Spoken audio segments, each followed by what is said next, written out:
함께 읽은 시편 147편은 할렐루야로 시작해서 할렐루야로 마치고 있습니다.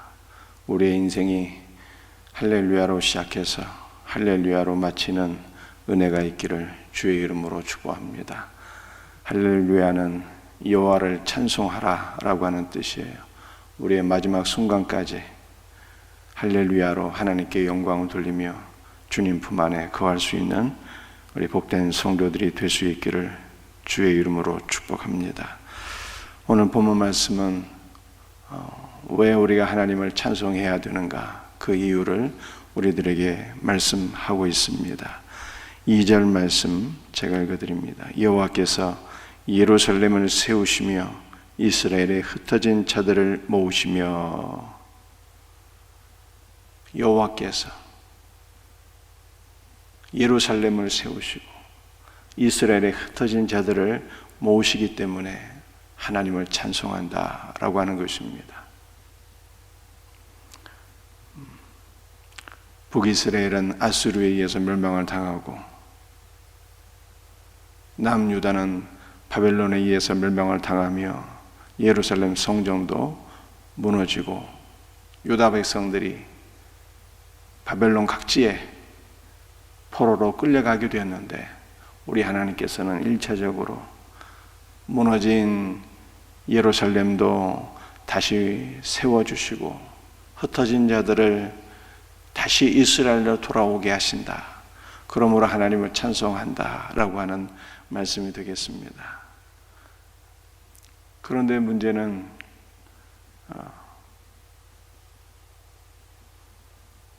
스룹바벨에 의해서 다시 세워진 그 예루살렘도 또 회파되지 않습니까?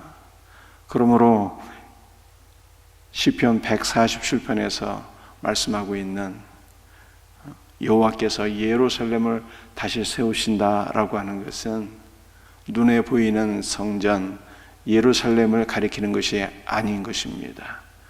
여호와께서 예루살렘을 세우신다라고 말씀하셨을 때 그것은 바로 눈에 보이지 않는 성전을 가리키는 것이죠. 예수께서 죽으시고 부활하심으로 말미암아 다시 세우신 성전, 곧 교회를 가리키는 것입니다. 여호와께서 당신의 죽으심과 부활하심을 통해서 참 교회, 곧 거룩한 성전을 세우시고 이 하나님께서 다시 세우신 성전은 영원히 멸망하지 않는 성전이에요. 내가 이 반석 위에 내 교회를 세우리니 음부의 권세가 이기지 못하리라 라고 말씀하셨습니다. 예루살렘, 교회를 세우시는 거예요. 뿐만 아니라 하늘에 있는 천상의 교회, 거룩한 성 새 예루살렘, 이것을 세우신다 라고 하는 것을 성경이 말씀하고 있는 것이죠. 예수께서 이렇게 눈에 보이지 않는 참 성전 교회를 세우심으로 말미암아 저와 여러분들이 교회 안에 들어오게 되었어요. 우리가 예수 그리스도를 믿어서 교회 안에 들어오게 되었고 우리가 참 성전이요 교회가 되었으니 이것이 얼마나 하나님의 놀라운 은혜입니까? 그러므로 할렐루야 여호와를 찬송하리로다 이렇게 고백을 하고 있는 것입니다. 뿐만 아니라 2절 하반절을 보게 되면 이스라엘의 흩어진 자들을 모으신다라고 말씀하고 있어요. 여러분들, 이것은 바벨론 포로에서 70년 만에 돌아오는 사건을 일차적으로는 가리키지만 예수 그리스도를 알지 못하고 그를 부인하며 떠나간 모든 자들을 다 예수 그리스도 안으로 모으신다는 거예요. 예수 그리스도 안으로. 예수 그리스도 안으로 우리를 다 모으셔서 우리를 참 성전이여 거룩한 교회가 되게 하신다라고 하는 것을 성경에 말씀하고 있는 것입니다. 여러분들, 이 놀라운 은혜를 사실 성경이 창세기부터 우리에게 말씀하고 있잖아요. 아담과 하와가 하나님을 떠났습니다. 내가 하나님이 되고 싶습니다. 나는 하나님을 섬기는 것이 싫습니다. 하나님을 부인하고 하나님을 거절하고 하나님을 떠나고 자기가 하나님이 되어서 살겠다고 하는 자들을 하나님께서 긍휼히 여기셔서 그들을 불러주셨어요. 아담아, 아담아, 내가 어디 있느냐? 아담을 불러주셨고 그들을 위하여 가죽옷을 지어서 입히셨으니 그 가죽옷은 어린 양 예수 그리스도의 죽음을 보여주는 것이잖아요. 그러니까 하나님을 부인하고 배반하고 거절하고 떠나간 자들을 주님께서 다시 불러 모으셔서 어린 양 예수 그리스도 안에서 그들을 다시 구원하시는 거예요. 여러분들, 이 놀라운 은혜로 말미암아 우리가 참 교회가 된 거예요. 하나님께서 우리들을 다 불러주셔서 그리스도 예수 안에 거하게 하시고 참 성전이 되게 하셨습니다. 여러분들, 특별히 2절 하반절의 말씀은 오늘날 우리에게 얼마나 큰 소망이 되는지요. 우리의 또한 가장 중요한 기도의 제목이 되는 거예요. 코로나 시대에 주님을 떠나가고 교회를 떠나간 자들이 얼마나 많이 있습니까? 그런데 우리의 소망은 주님께서 그 흩어진 자들을 다시 불러 모아주신다는 거예요. 그들의 이름을 불러주시고 성령을 부어주시고 다시 교회 안으로 돌아오게 하시며 다시 예수 그리스도 안으로 돌아와서 그리스도 예수 안에서 참 성전으로 지어지게 하시는 것이 주님의 은혜인 거예요. 그러므로 오늘 우리가 이 2절 말씀을 붙잡고 기도해야 되는 거예요.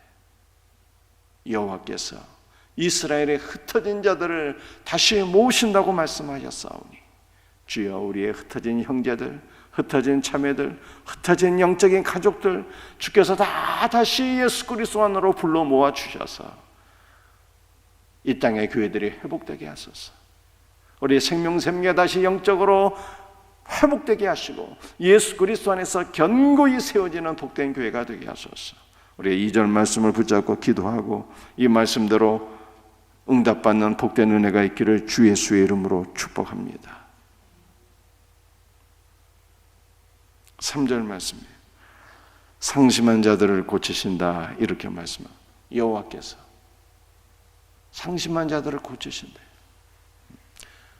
흩어진 자들을 다시 예수 그리스도 안으로 불러 모으시고 예수 그리스도 안에서 상심한 자들을 다 고치신다, 이렇게 말씀합니다. 상심했다는 것은 무슨 뜻일까요? 마음을 잃어버렸다는 뜻이 되겠습니다. 한글 성경의 풀이를 보게 되면 마음을 잃어버린 거죠. 원어의 의미는 한글 성경과 비슷해요. 마음이 무너지고 깨지고 조각난 상태를 가리키고 있는 거예요. 이스라엘 백성들이 나라를 잃어버리고 포로로 끌려가게 되었으니 얼마나 마음이 깨지고 무너지고 조각난 상태에 있었겠습니까? 그리스도 예수를 부인하고 배반하고 떠나간 자들은 다 그들의 마음이 어떤 상태일까요? 마치 탕자와 같은 상태인가, 탕자 같은. 내 아버지 집에서는 음식이 풍족했는데 나는 여기서 굶어 죽는구나 라고 하면서 절망하고 한탄하는 이 탕자의 마음, 그리스도를 떠난 영혼들의 심령을 우리들에게 보여주는 것입니다. 그런데 우리 주님께서는 이렇게 마음이 상실되고 깨지고 조각난 상태에 있는 자들을 다 그리스도 예수 안으로 불러 모아 주셔서 그들의 마음을 다시 회복시켜 주시고 치유해 주신다라고 하는 거예요. 여러분들, 조각난 마음들이 어떻게 고쳐지고 회복될 수가 있는 것입니까? 다시 예수 그리스도 안으로 돌아와야 되는 것이죠. 그런데 우리가 여기서 우리의 귀한 기도의 제목을 발견하게 됩니다. 상실되고 무너지고 조각난 마음들은 고쳐지는데 말이죠. 그것이 깨지고 조각난 마음들이 다시 이어지고 붙여지고 치료가 되고 원상태로 회복되는 것을 가리키는 것이 아니에요. 여러분들 성경에 뭘 말씀하고 있을까요? 우리 주님은 새 영과 새 마음을 주신다는 거예요. 이미 다 깨지고 조각나고 무너진 마음들을 어떻게 다시 붙였을 수 있겠습니까? 붙여지지도 않고 다시 원상태로 돌아오는 것이 아닌 것입니다. 아주 못쓰게 돼버렸어요. 그래서 우리 주님께서는 영이 묵려진 자들에게 새 영을 부어주시고 마음이 조각난 자들에게 새 마음을 주시는 거예요. 새 영은 무엇입니까? 새 영은 그리스도의 영을 가리키는 거예요. 주님께서 우리들에게 새 영, 그리스도의 영, 성령을 부어주셔서 예수 그리스도를 믿게 하시고 우리를 그리스도 안에서 새 사람이 되게 하시는 거예요. 우리 주님께서 새 마음을 주시는데 이 새 마음은 바로 그리스도의 마음인 거예요. 그리스도의 마음. 그리스도를 아는 마음, 그리스도를 사랑하는 마음, 그리스도를 위해서 살아가는 새 마음을 주시는 거예요. 새 마음을. 그래서 이것을 바울이 갈라디아 2장에서 뭐라고 말씀하고 있습니까?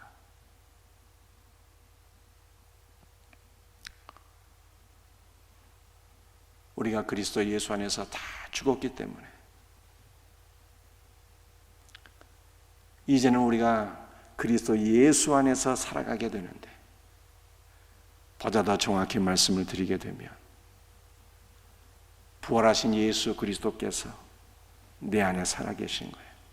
그분의 영이 나의 영이요, 그분의 마음이 나의 마음이 되는 거예요. 주님께서, 부활하신 주님께서 우리 안에 살아계셔서 당신의 영을 부어주시고 당신의 마음을 부어주시고 당신의 신분을 나의 신분 되게 하시는 거예요. 그러니까 우리는 예수 그리스도 안에서 완전히 새로운 존재가 되는 것이죠. 그리스도의 영을 받은 자, 그리스도의 마음을 받은 자, 그리스도의 신분, 하나님의 자녀가 되는 거예요. 우리의 전 존재가 다시 새로워지는 것입니다. 그러므로 여러분들이 사랑하는 가족을 위해서 기도할 때, 여러분들 자녀들 가운데 우리 특별히 청소년기를 보내는 우리 아이들 얼마나 질풍노도의 시간을 보내고 있습니까? 우리의 자녀들을 위해서 기도할 때 뭐라고 기도해야 되는 거예요? 주여 저들의 마음을 어루만져 주시고 회복시켜 주세요, 이게 아니라 그리스도의 영을 부어 주옵소서, 그리스도의 마음을 부어 주옵소서 라고 기도해야 되는 거예요. 예수 그리스도가 없으면 우리는 소망이 없는 존재들이에요. 주일날 제가 말씀드렸다시피 무가치하고 전적으로 타락해서 구원을 얻을 만한 자격이 전혀 없는 것이 인간이란 말이에요. 이러한 인간은 조금 수리해서 쓰는 게 아니에요. 여러분, 세상의 심리학에서는 이쪽에 이제 마음대로 수리해서 새롭게 한다고 하지만 성경은 그것이 아니라는 거예요. 우리 존재 자체는 예수 그리스도와 함께 다 십자가에 못 박혀 다 죽는 것이요, 이미 죽은 것이요, 우리는 그리스도 안에서 다시 새롭게 태어나는 거예요. 그리스도의 영을 받고 그리스도의 마음을 받고 그리스도의 신분을 받고 우리 존재 자체가 완전히 새 것이 되는 거예요. 그래서 바울이 또한 이렇게 말씀했어요. 보라, 이전 것은 지나갔으니 새 것이 되었도다. 새 것이 된 거예요. 이 놀라운 은혜를 사모하면서 여러분들이 여러분의 사랑하는 가족들을 위하여 또 여러분 자신을 위하여 그렇게 기도할 수 있기를 바랍니다. 4절 말씀에 그가 별들의 수요를 세시고 그것들을 다 이름대로 부르시는도다. 여러분들, 하나님께서 왜 별들을 세시겠어요? 온 우주에 별들이 얼마 많이 있습니까? 그 수를 헤아릴 수가 없어요. 무한대요, 무한대. 하나님께서 이 별들을 왜 숫자를 세요? 하나님 그렇게 할 일이 없으신가요? 한도 끝도 없는 그 별들의 숫자를 왜 세시겠어요, 하나님께서? 하나님께서 아브라함에게 말씀하셨습니다. 아브라함아, 내가 너에게 한 씨를 줄 터인데 그 씨의 후손이 하늘의 별처럼 번성하게 되리라 라고 말씀하셨어요.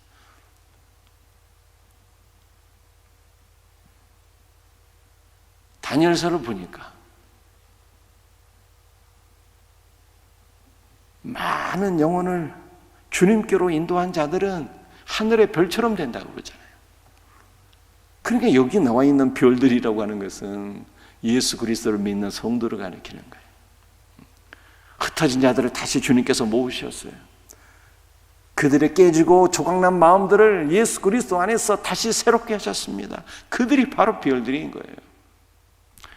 우리 하나님께서는 우리의 숫자를 다 헤아리시고 우리 각 사람의 이름을 불러주시는 거예요. 여러분들 별들의 수요를 세시고 그것들을 다 이름대로 부르신다는 것은 우리 하나님께서 택하신 성도들과 특별한 관계를 맺으시고 사랑으로 돌보신다는 거예요. 여러분들 이것은 이스라엘의 이 문화에서 기인하는 것이죠.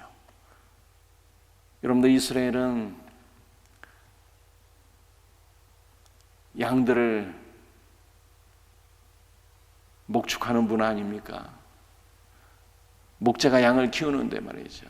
우리에서 양을 불러낼 때도 그들을 푸른 초장 잔잔한 물가로 인도할 때도 다시 우리 안으로 들여드릴 때도 목자가 양들의 이름을 다 부르는 거예요. 흰둥아, 검둥아, 얼루가 하면서 목자가 양들의 이름을 다 부르면서 그것들을 인도하지 않습니까? 그러니까 목자와 양들의 특별한 관계를 말하는 거예요. 목자가 양들을 특별한 관계 속에서 목양하고 돌보는 것을 가리키는 것입니다. 여러분들 우리 주님께서 흩어진 자들을 다시 불러 모으시고 우리를 새롭게 하시며 일평생 우리의 이름을 불러주시고 우리를 주님의 크신 사랑과 은혜로 돌보신다는 거예요.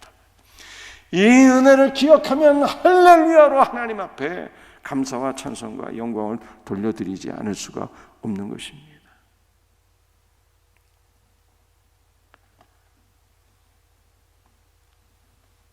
여러분들 정말 이러한 역사들이 가능할까요? 이러한 역사들, 우리 하나님께서 예루살렘 눈에 보이지 않는 참 성전을 세우신 거예요. 이미 세우셨어요. 이미 흩어진 자들을 다시 불러 모으시고 예수 그리스도 안으로 이미 저와 여러분들을 다 불러 모아 주셨어요. 상심한 자들, 마음이 깨지고 조각난 자들에게 새 영을 부어주시고 새 마음을 부어주시고 이미 다 새 영과 새 마음을 부어주셨다니까요. 별들의 수요를 세우시고 그것들을 이름대로 다 부르시며 이미 주님께서 우리의 목자가 되어주셔서 우리의 이름을 불러주셨어요. 이미 우리는 주님의 특별한 사랑과 돌봄 안에 들어가 있는 자들이에요. 그러므로 이것은 앞으로 장차 이루어질 일이 아니라 이미 이루어진 사건들이요, 이미 주님께서 이런 은혜를 우리에게 날마다 부어주고 계시는 거예요. 그러므로 이것은 우리의 소망인 거예요. 이미 이루어진 사건이기 때문에 날마다 이루어지고 있는 하나님의 놀라운 은혜이기 때문에 이 놀라운 은혜를 붙잡고 우리는 기도할 수가 있는 것입니다. 이 놀라운 은혜를 우리가 이미 경험한 거예요. 그러므로 주님 우리 자녀들에게도, 주님 우리의 전도 대상자들에게도 이 놀라운 은혜로 채워주사 주님의 새로운 역사가 일어나게 하옵소서 라고 기도할 수 있는 소망의 근거가 이미 우리에게 있는 거예요. 이 말씀을 붙잡고 간절히 기도하시고 응답받는 복된 성도들이 되시기를 주의 이름으로 축복합니다. 기도하시겠습니다.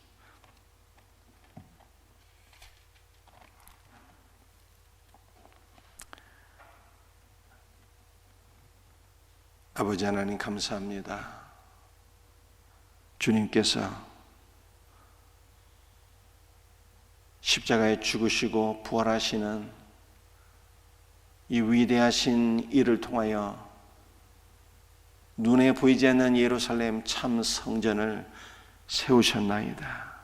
그리고 우리를 예수 그리스도를 부인하고 멀리 떠난 자들을 다시 예수 그리스도 안에서 불러 모아 주셔서 참 성전이 되게 하셨사오니 이 놀라운 은혜를 늘 기억하면서 할렐루야로 주님 앞에 영광 돌립니다.